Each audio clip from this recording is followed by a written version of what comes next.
C'est en ce jour que la Vierge Marie se présente à vous.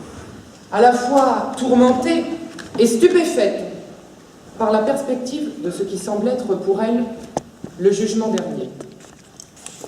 Toutefois, avant cela, ma cliente voudrait s'absoudre de ses prétendus péchés en vous confessant intelligiblement, par mon intermédiaire, la raison de son actuelle incrimination.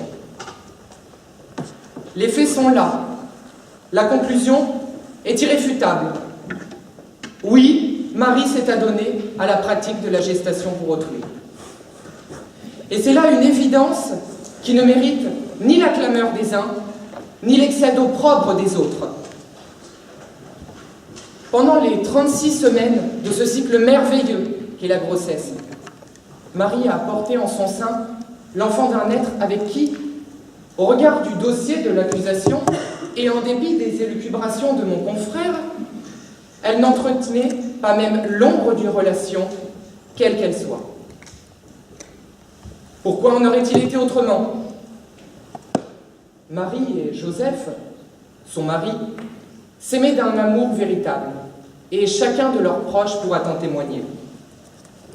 Mais revenons-en à cet enfant, à cette conception, oserais-je même dire, à cette immaculée conception. Qui s'en plaindrait, si ce n'est le ministère public? L'acceptation de Marie de porter cet enfant à titre gracieux, selon les loyaux témoignages des apôtres qui l'ont côtoyé, ne justifie nullement sa comparution devant vous. En premier lieu, parce que cet enfant sera chéri et son intérêt pris en compte. Son père biologique l'aimera, malgré la complexité de leur relation, et Marie l'élèvera en tant que tutrice, le préparant à accomplir ses desseins et l'aidant de la sorte à s'épanouir.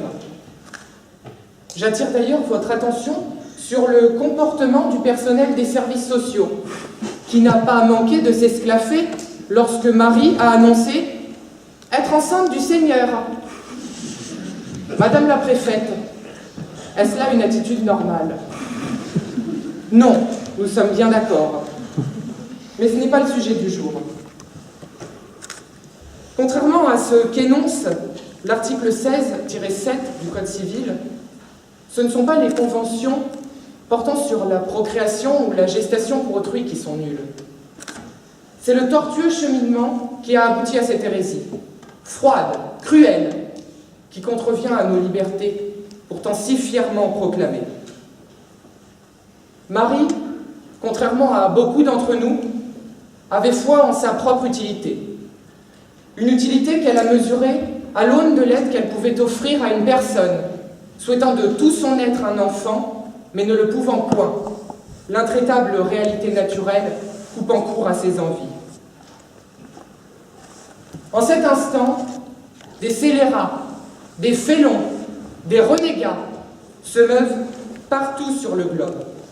Mais je peux l'affirmer, sans l'ombre d'un doute, il existe un lieu dans lequel n'est présente aucune délinquante cruelle et mesquine.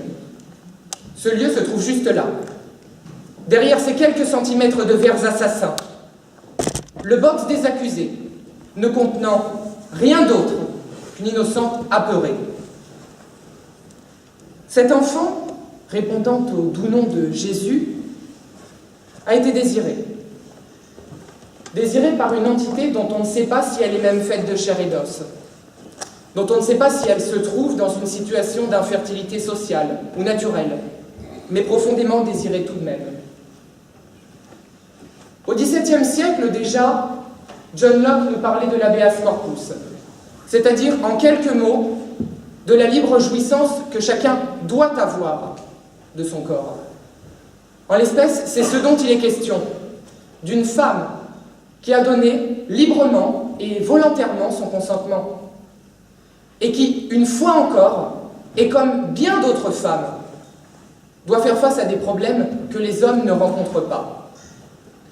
Cette décision, c'était pourtant rationnellement la meilleure chose qui pouvait arriver à tout le monde. À Marie, qui voyait son désir d'altruisme pleinement satisfait, et qui n'aspire désormais qu'à une sérénité d'esprit et à un calme de vie que vous lui refusez. À notre Père, qui est aux cieux, comme le dit la bien connue prière dominicale, mais qui a surtout pu réaliser son rêve de parentalité uniquement au prix de l'illégalité. Il va être difficile de le poursuivre, me direz-vous. Enfin, à notre nouveau-né, qui grandira avec l'assurance d'avoir été ardemment désiré. Un enfant qui, j'en suis convaincu, sera du pain béni pour qui voudra bien saisir la main bienveillante qu'il tendra aux plus démunis. Qui déplacera des montagnes, qui ouvrira peut-être même la mer en deux comme le fit jadis Moïse, son aïeul. Quoi qu'il en soit, l'humanité, et je dis bien l'humanité, aura toujours besoin de quelqu'un capable de transformer l'eau en vin. En vérité, la gestation pour autrui n'a jamais été un problème pour notre société. C'est au contraire une solution à bien des maux qui nous rongent. Légiférer en faveur de la gestation pour autrui, ce serait éviter la marchandisation, le marché noir que l'on connaît et que l'on nie. Légiférer en faveur de la gestation pour autrui, c'est avoir la certitude que toutes ces femmes qui font un prêt de leur corps par pure charité seront assistées par des professionnels qualifiés. Voyez-vous, le déclin est difficile à mesurer, surtout quand il touche notre environnement proche. À la base de ce déclin qui nous guette, il y a d'abord notre crispation déraisonnée sur des valeurs aujourd'hui hors d'âge. Et il y a notre mode de pensée, qui insiste davantage sur les erreurs et les imperfections plutôt que sur les succès et les points forts. Albert Einstein, dont la clairvoyance n'est plus à démontrer, a dit naguère que le monde ne peut être changé que si l'on change notre façon de raisonner. J'ajouterai à cela que chaque processus, qui n'en est qu'à ses balbutiements, comporte son lot d'imperfections. Le processus, certes inédit, de la gestation pour autrui, n'échappant pas à cette règle.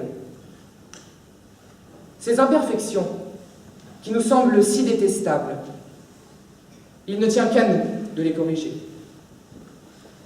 Notre devoir moral, collectif, c'est de faire en sorte que ce qui est aujourd'hui un sentiment de déclin ne devienne pas demain une triste réalité.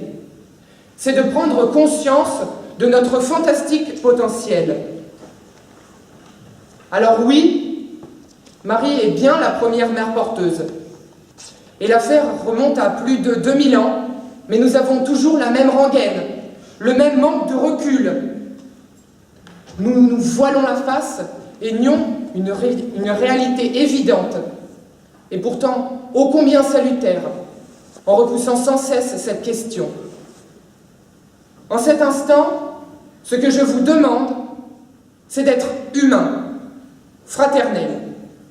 C'est de prononcer la relaxe de ma cliente, qui ne cesse de rêver à une tranquillité durement méritée, et de mettre en œuvre, par ce simple jugement, le premier rouage de notre complexe machinerie juridico-législative, afin que le nécessaire soit fait avant qu'il ne soit trop tard. Laissons-nous, tous et toutes, portés par ce vent, montant des tréfonds de notre pays et qui semble nous souffler, à première mère porteuse, première évolution bienveillante des mentalités.